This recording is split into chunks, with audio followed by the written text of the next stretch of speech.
시청자 여러분 안녕하세요. 저는 공릉교회 이도영 목사입니다. 제가 전에 인도에 갔을 때 도마 유적지에서 보았던 아주 인상 깊은 그림 한 점이 있었는데 오늘은 그 그림 얘기를 여러분과 나누고 싶습니다.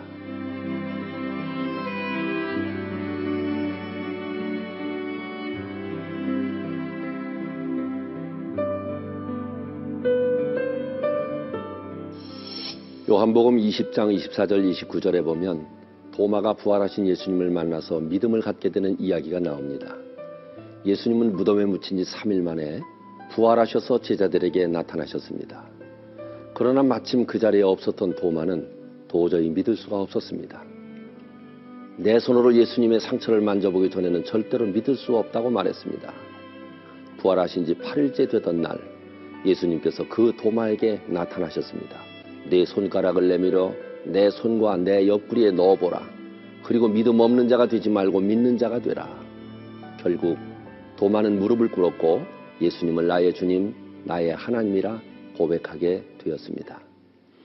교회사와 전승에 의하면 이후 도마는 멀고 먼 인도와 북경까지 걸어가서 전도하고 인도에서 순교했다고 합니다. 인도의 첸나이에 가면 도마 유적지가 있습니다. 도마가 은둔하에 살며 순교한 토마스 마운틴, 도마의 무덤 위에 세워진 도마 무덤교회와 도마 박물관이 있습니다. 저는 몇 해 전 인도 선교에 갔다가 도마 유적지를 둘러보았습니다. 그날 박물관 지하에 걸린 그림 한 점을 보았을 때 제 가슴이 먹먹해지면서 눈을 뗄 수가 없었습니다. 그 그림은 바로 그 미술의 거장인 이태리의 카라바치오가 그린 의심하는 도마라는 그림이었습니다. 자, 그림을 한번 보십시오. 그림은 도마의 내면 세계를 너무도 섬세하게 표현하고 있습니다. 고개를 모으고 예수님의 상처를 뚫어져라 바라보는 사람들 얼굴을 보세요. 찌푸린 미간과 주름, 그리고 작은 눈을 치켜뜨고 상처를 확인하는 모습을 보세요. 부활의 영적인 신비를 작은 이성의 잣대로 확인하려는 인간의 어리석음이 보이지 않습니까? 의심과 놀람과 두려움이 뒤섞인 복잡한 인간의 마음을 실감나게 보여주지 않습니까? 더구나 예수님의 상처에 쏙 집어넣은 손가락을 보세요. 얼마나 섬뜩하고 무례한 느낌을 줍니까? 그런데 이 그림을 보는 동안 저는 예수님의 옆구리의 상처를 살펴보고 손가락을 넣는 저 사람이 도마가 아니라 바로 나인 것 같다, 이런 생각이 확 들었습니다. 예수님을 믿으면서도 어떤 땐 의심과 믿음 사이를 오락가락하고 손톱만큼도 안 되는 지식으로 하나님의 신비를 판단하고 어떤 땐 예수님께 한없이 무례하게 구는 그 사람이 도마가 아니라 바로 내가 아닌가, 이런 생각이 확 밀려오는 겁니다.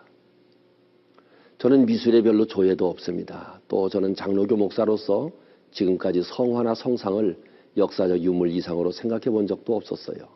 그런데 그날 그림을 보는 중에 불현듯 기도하고픈 감정이 솟구쳐 그 자리에 무릎을 꿇었습니다. 도마처럼 예수님 앞에 무릎을 꿇은 거지요. 그리고 예수님 얼굴을 보았습니다. 세 사람 얼굴은 심각한데 예수님 얼굴은 아주 편안하지 않아요?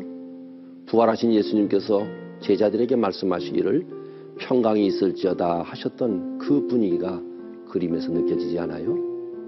도마의 손목을 잡은 예수님의 손을 보세요.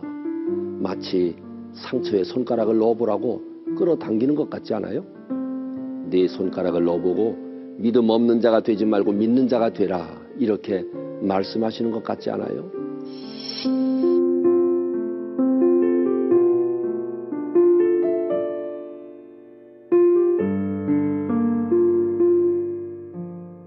주님께서 손잡아 이끌어 주셔야만 믿음의 세계로 평안의 빛 가운데로 나갈 수 있다는 진리에 대해서 감동적인 설교 한 편을 듣는 것과 같았습니다. 이 그림을 보면서 저도 도마처럼 믿음의 세계로, 사명의 세계로 나가게 해달라고 간절한 기도를 드렸습니다.